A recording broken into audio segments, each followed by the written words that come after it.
Para aqueles que optaram pela fé, é muito mais simples. Todo o universo que conhecemos, os planetas, o Sol e as estrelas, a vida na Terra, se deve à criação divina. Já para os que preferem as explicações científicas, é mais complicado. Para a ciência, o universo resultou da grande explosão que teria ocorrido há bilhões de anos, o Big Bang. Essa teoria acaba de ser reforçada com o anúncio da descoberta do famoso bóson de Higgs, também conhecido como partícula de Deus.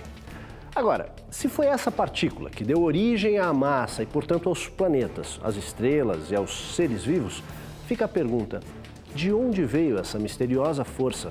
De onde a partícula subatômica tirou energia para fazer tantas coisas? Com a palavra, os cientistas. O Matéria de Capa está começando. Fique com a gente. O pouso de um robô na superfície de Marte para cumprir missão de 2 anos de pesquisas no solo do planeta marcou um dos acontecimentos mais importantes das últimas décadas na conquista do espaço. A operação, monitorada pelo Laboratório de Propulsão a Jato da NASA em Pasadena, na Califórnia, contou com o apoio de 2 satélites em órbita de Marte e foi planejada ao longo de 1 década, com o objetivo principal de tentar descobrir se existe água e vida no planeta. No centro de comando da NASA, cada etapa da aproximação da sonda é comemorada.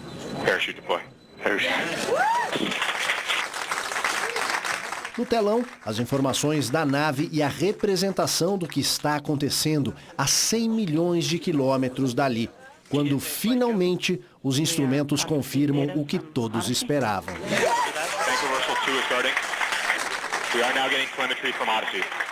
Essas são as primeiras imagens da superfície de Marte que chegam à Terra. Elas são a prova do sucesso da aterrissagem da missão Curiosity. A comunicação do Laboratório de Ciências de Marte, MSL na sigla em inglês, com a Terra foi garantida através de 2 outros satélites em órbita do planeta vermelho. O satélite de reconhecimento orbital, MRO, lançado em 2005 e que ajudou a definir o local ideal para o pouso, e o Odyssey, lançado em 2001. As ondas representadas na cor rosa são sinais de radiofrequência simples. Os da cor azul levam os dados gerados pelos instrumentos. Os satélites que já estavam circundando Marte ajudaram a enviar os sinais para a Terra.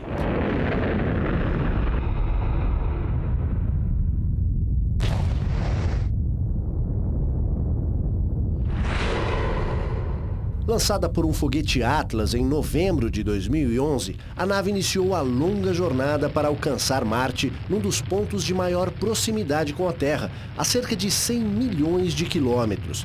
Em alguns períodos, Marte chega a ficar a mais de 300 milhões de quilômetros de distância. A aproximação foi cuidadosamente planejada, mas os cientistas sempre precisam contar com eventuais surpresas, ventos fortes demais que poderiam arrastar a sonda. O robô Curiosity vai passar 23 meses percorrendo o solo do planeta e enviando dados para o Laboratório de Propulsão a Jato da NASA, em Pasadena, na Califórnia. Ao longo desse tempo, os equipamentos receberão energia atômica de uma bateria de plutônio. Um dos principais objetivos da missão é descobrir locais que possam ter abrigado formas de vida, ainda que primitivas. Para isso, os mecanismos do robô vão perfurar o solo, recolher amostras,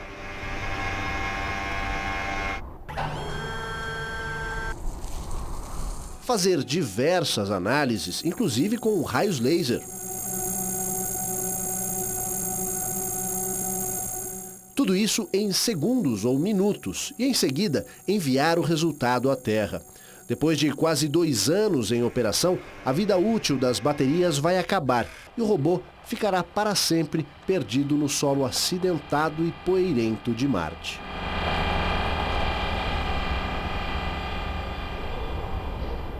Nesse vídeo que você vai ver agora, os cientistas da NASA explicam em detalhes como são os 7 minutos finais do pouso, uma operação extremamente sofisticada e cheia de riscos.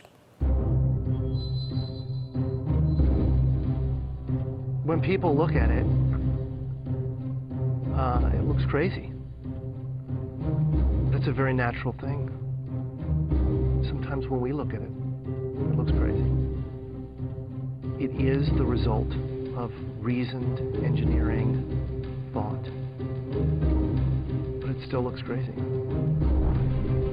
From the top of the atmosphere down to the surface, it takes us 7 minutes. It takes 14 minutes or so for the signal from the spacecraft to make it to Earth. That's how far Mars is away from us. So when we first get word that we've touched the top of the atmosphere, the vehicle has been alive or dead on the surface for at least 7 minutes.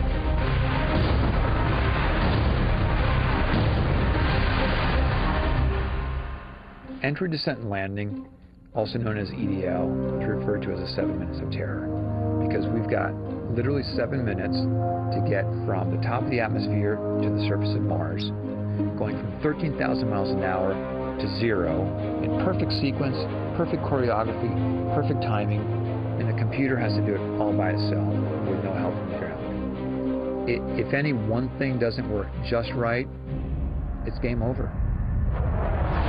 We slam into the atmosphere and develop so much aerodynamic drag. Our heat shield, it heats up and it glows like the surface of the sun. 1,600 degrees.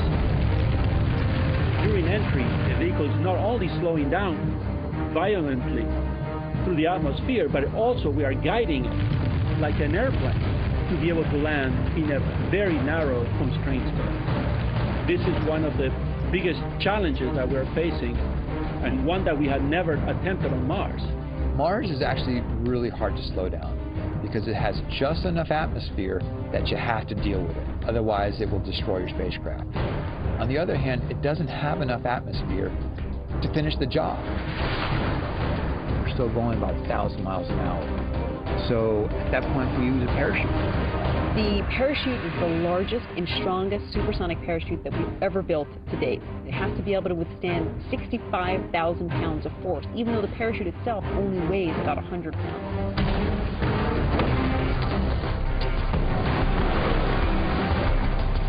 This big, huge parachute that we've got, it'll only slow us down to about 200 miles an hour. And that's not slow enough to land. So we have no choice, but we've got to cut it off and then come down in rockets. Once we turn those rocket motors on, if we don't do something, we're just going to smack right back into the parachute. So the first thing we do is make this really radical divert maneuver. We fly off to the side. Diverting away from the parachute, killing our horizontal velocity and our vertical velocity, getting the rover moving straight up and down so it can look at the surface with its radar and see where we're going to land. And we head straight down to the bottom of a crater, right beside a 6-kilometer high mountain. 20 meters above the surface, we have to lower the rover below us on a tether that's 21 feet long, and then gently deposit it on its wheels, on the surface. As the rover touches down and is now on the ground, the descent stage is in a collision course with the rover. We must cut the bridle immediately and fly the descent stage to a safe distance from the rover.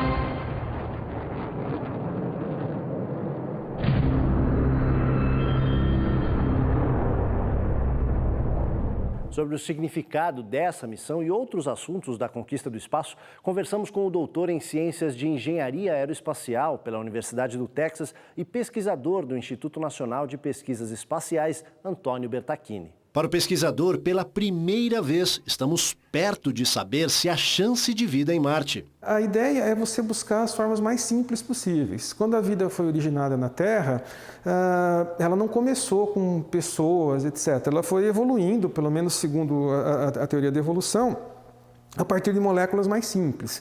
Então, o que se busca em Marte não é a presença de marcianos verdinhos esperando a gente. O que se busca lá são moléculas, bactérias, vírus ou formas bem básicas de vida que possam existir ou ter existido algum dia em Marte. Apesar dos avanços, ainda demora para que possamos enviar uma missão tripulada ao planeta vermelho. Da mesma maneira que você leva de 3 a 4 dias para chegar até a Lua, você leva 6 meses para fazer uma viagem até Marte utilizando uma transferência de Roma de menor energia. Após isso, seriam mais 6 meses para voltar. Porém, você precisa lembrar que os planetas se movem em torno do Sol. Então, é necessário que haja uma configuração favorável para que essa volta seja feita. Essa configuração leva cerca de 1 ano.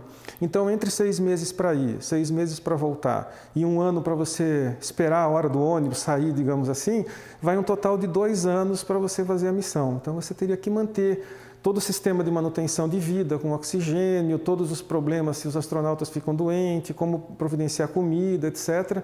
Antônio Bertacchini também diz que as futuras viagens espaciais poderão usar bases de lançamento fora da Terra. Uma das dificuldades que você tem de mandar essas grandes cargas para o espaço é você vencer a força da gravidade da Terra. Então você poderia, por exemplo, montar isso em órbita da Terra, provavelmente próximo da estação espacial, até para ter um local para os astronautas ficarem, etc.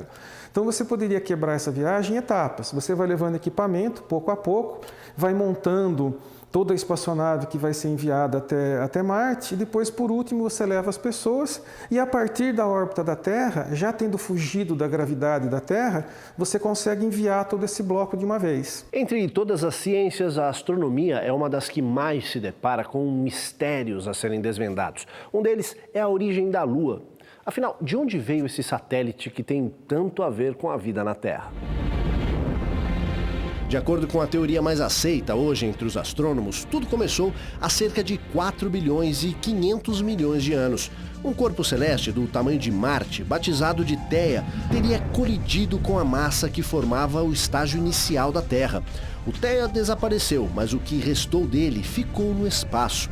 O material incandescente que resultou do impacto se juntou para formar um novo aglomerado. Ao longo de bilhões de anos, o amontoado de rocha e minerais passou por inúmeras transformações, até chegar a uma aparência próxima da Lua. Na etapa seguinte, ao longo de bilhões de anos, houve um intenso bombardeio de outros corpos celestes contra o solo lunar, o que foi moldando o satélite. Finalmente, há cerca de 1 bilhão de anos, a Lua chegou a este formato, com suas crateras, algumas bem profundas por conta de impactos violentos, os vales e elevações como a conhecemos hoje. Os astrônomos já fizeram as contas e constataram: a Lua se afasta da Terra ligeiramente a cada ano. O que acontecerá quando o satélite estiver muito distante para influenciar as marés, as colheitas e outros aspectos da vida por aqui? O sobe e desce das marés, provocado pelo efeito gravitacional da Lua sobre a Terra, é apenas uma das influências sobre o globo terrestre. Nos oceanos, esse efeito chega até as grandes profundidades, interferindo na reprodução de inúmeras espécies e até das algas. Como a Terra não é um corpo completamente sólido, né? Essa parte que não é sólida, que pode ser, vamos dizer, modificada, né? Então, primeiro, a Terra não é rígida. E segundo, a força que a Lua exerce na Terra não é a mesma em cada ponto da Terra, né? Então, essa diferenciação causa que a Terra fique abaulada, de tal maneira que a Terra fica, vamos dizer, um pouco maior na direção da Lua e afastado da Lua. Então, e isso são as marés. Na agricultura, a Lua também determina quando é tempo de plantar e tempo de colher. A partir das fases da Lua, foram criados a semana e o mês, enquanto a duração do ano, 365 dias, é o tempo que a Terra demora para dar uma volta em torno do Sol. Os cientistas sabem que a Lua se afasta da Terra a cerca de 3,5 centímetros por ano. É pouco, e ainda serão necessários bilhões de anos para que isso venha a alterar a influência do satélite sobre o globo. Como a translação da Lua em torno da Terra e a rotação da Lua em torno do seu eixo estão sincronizados, nós vemos uma única face da Lua, né? A gente não tem a face oculta da Lua que a gente só vê de foguete, certo? Só vê com sondas. No momento em que, supondo que isso, né, viesse a ocorrer, a gente fosse chegar nesse momento algum dia, a face da Terra que vê a Lua também iria estar fixa. Então a gente ia ter um sistema completamente rígido. A Terra aqui, a Lua aqui e essa coisa girando dessa maneira, sempre com a mesma face, uma olhando para a outra. A distância média entre a Lua e a Terra é de 384 mil quilômetros, mas isso se reduz para 356 mil no perigeu, quando se dá a maior aproximação, e aumenta para 406 mil no apogeu, quando ocorre o maior distanciamento.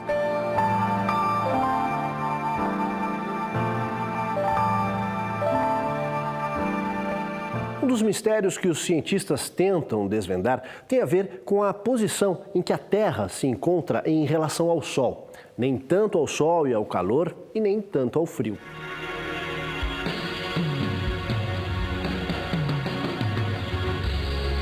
Se esse aglomerado de planetas e estrelas foi criado pela grande explosão, não deixa de ser surpreendente o fato de que, no momento em que tudo se movia com enorme rapidez, a Terra foi parar justamente neste ponto.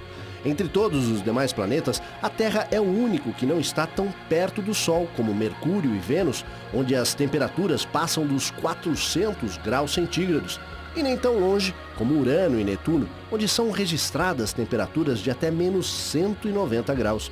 Além disso, a Terra é protegida por planetas como Júpiter, que serve de anteparo aos frequentes bombardeios de asteroides e cometas, que se chocam com esse gigante.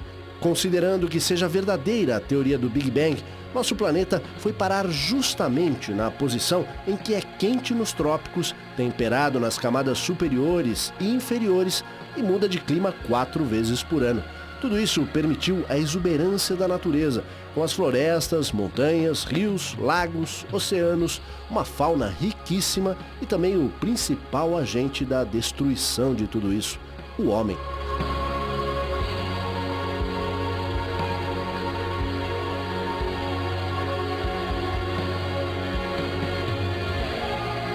A caça aos asteroides. Um supertelescópio vai identificar corpos celestes que estejam em rota de colisão com a Terra. É para evitar um possível choque, como costuma acontecer com outros planetas.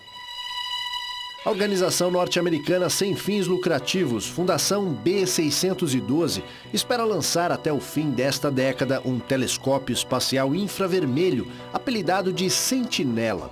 O equipamento, que ficará numa órbita próxima a Vênus, será capaz de encontrar e rastrear asteroides com mais de 140 metros, que estejam em rota de aproximação com a Terra. Por ser sensível à luz infravermelha, a sonda poderá enxergar com mais profundidade e precisão os asteroides. De acordo com os astrônomos, as rochas potencialmente perigosas seriam identificadas pelo telescópio Sentinela entre 50 e 100 anos antes da possível colisão com a Terra. Outro objetivo é mapear asteroides em busca de materiais preciosos. A iniciativa da Fundação faz parte da nova era na conquista do espaço, em que empresas e organizações podem desenvolver seus projetos independente da ação de governos. Depois dos Estados Unidos e Rússia, a China também enviou ao espaço sua primeira astronauta. Além de dominar as ciências do espaço, sabe-se que ela é muito cheirosa. 3 astronautas chineses a bordo da nave Shenzhou foram até a Estação Espacial Internacional em junho. Eles fizeram um acoplamento manual bem sucedido e permaneceram por 12 dias na estação. Um deles era Liu Yang, de 33 anos, piloto da Força Aérea Chinesa. A missão foi considerada um sucesso e a astronauta, a primeira mulher a ser enviada ao espaço pela China, virou celebridade nacional. Ela foi escolhida após um rigoroso processo de seleção. Entre outros requisitos estipulados pelo regulamento, ela deveria ter dentes perfeitos, bom hálito e odor corporal agradável. Veja daqui a pouco, os cientistas acreditam ter descoberto a partícula de Deus, que explicaria a origem do universo. Será? A gente volta já.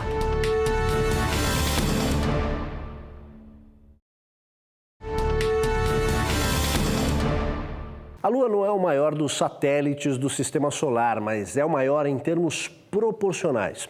Vamos ver o que isso significa. Em todo o sistema solar existem cerca de 150 satélites. O planeta Júpiter tem o maior número, 63, e também a maior das luas, Ganimedes. Seguem-se Saturno com 60, Urano 27 e Netuno 13. Mas em termos proporcionais, a Lua é o maior satélite, com 1/4 do tamanho da Terra e 1/6 de sua gravidade. Esta gravidade é que provoca o efeito das marés, quando os oceanos acompanham o movimento orbital da Lua, subindo ou descendo. Esse efeito também causa um atrito com o fundo dos oceanos, atrasando o movimento de rotação da Terra em cerca de 0,002 segundos por século. Experiências feitas pela NASA confirmaram a existência de água em estado sólido na Lua, mas por enquanto nenhum tipo de vida, ainda que seja em formato primitivo. 3, 2, 1. Main engine ignition and liftoff of the Atlas V rocket with LRO Alcross. A confirmação da existência de água na Lua se deve à missão Alcross, satélite de observação e sensoriamento de crateras lunares. Transportado por um foguete Centauro até que entrasse em órbita da Lua, um satélite se aproximou o suficiente para lançar um de seus estágios contra a superfície. Isso aconteceu no dia 9 de outubro de 2009. O impacto foi tão forte que abriu uma cratera de 30 metros de largura, onde foram encontrados cerca de 100 litros de água congelada.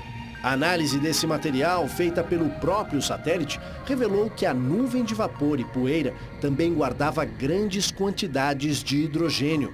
Os cientistas acreditam na possibilidade de haver mais água no subsolo lunar. Daí a aposta de que o satélite servirá de base para missões tripuladas a outros planetas do sistema solar. A notícia que mais agitou o mundo científico nos últimos tempos foi o anúncio da descoberta do famoso bóson de Higgs, mais conhecido como a partícula de Deus. Se isso se confirmar, pode ser o começo de grandes revelações sobre a origem do universo. Os cientistas ainda precisam de maiores confirmações, mas a aposta até agora é de que a partícula recém-descoberta é mesmo o bóson de Higgs. A existência dessa partícula subatômica é considerada fundamental para compreender a formação do universo, uma vez que é a partir dela que os corpos ganham massa. Sem isso, nenhuma matéria conhecida, como as estrelas, os planetas e até os seres humanos, existiria. Há décadas, os cientistas vêm tentando confirmar as ideias do físico inglês Peter Higgs, que elaborou essa teoria na década de 40. Isso só foi possível após a construção do gigantesco acelerador de partículas atômicas, instalado no Centro Europeu de Pesquisas Nucleares, o CERN. O laboratório fica debaixo da terra, na fronteira entre a Suíça e a França, e sua instalação custou bilhões de dólares. Agora, se foi essa partícula que provocou o famoso Big Bang, a gigantesca explosão há bilhões de anos, da qual teriam se originado os planetas, as estrelas e tudo que a vista, os telescópios e os satélites alcançam, fica a pergunta: de onde veio a poderosa partícula? O que existia antes dela?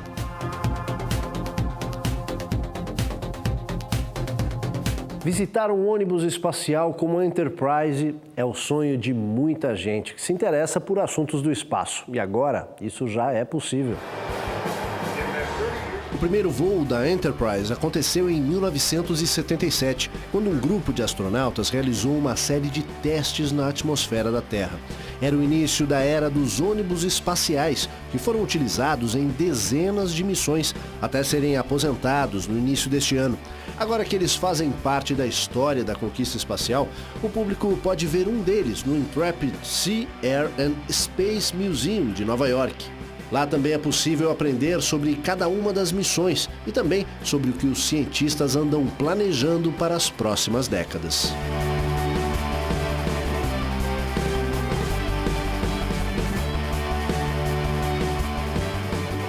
Em instantes, cientistas descobrem os portais magnéticos, uma supervia entre o Sol e a Terra. E mais, um novo pacote turístico. Você embarcaria para a Lua numa velha nave soviética que passou por uma reforma? Tem gente pensando em fazer isso. A gente volta já.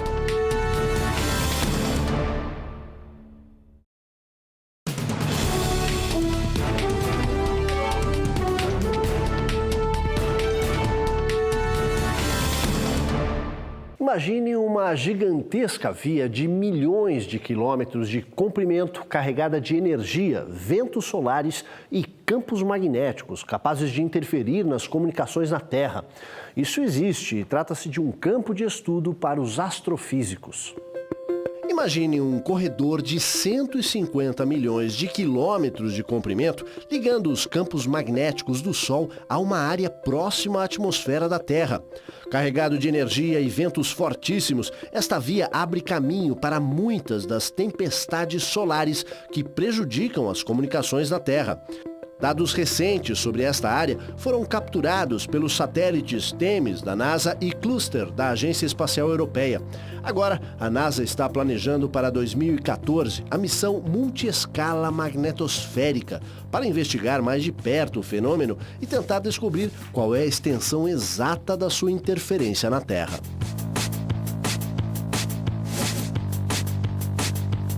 Você embarcaria numa antiga nave espacial soviética que passou por reforma para viajar até a Lua? É preciso mais do que um espírito de aventura, não é mesmo? Mas tem gente que pretende arriscar. Senhores passageiros, preparem-se para o embarque. Em breve, esse chamado será dirigido a um reduzido grupo de aventureiros que espera viajar até a Lua. A empresa Excalibur Almaz, com sede na Inglaterra, já está oferecendo passagens. O proprietário, Art Dula, garante que tem 19 interessados. O preço da passagem ele ainda não estabeleceu, mas adianta que ficará entre 100 e 150 milhões de dólares por pessoa, incluindo 6 meses de treinamento. Dula comprou 6 antigas naves dos tempos da União Soviética e acredita que vai oferecer uma viagem segura a seus passageiros.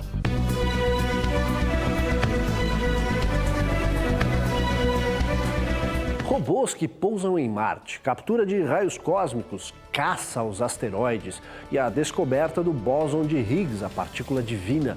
O que será que os cientistas ainda planejam e quais descobertas eles podem nos trazer? Se depender do empenho da ciência, é bem possível que uma hora dessas eles desvendem a questão fundamental. Onde foi que tudo isso começou? Matéria de Capa fica por aqui. Voltamos no próximo domingo às 7 da noite. Uma boa noite a todos e até lá.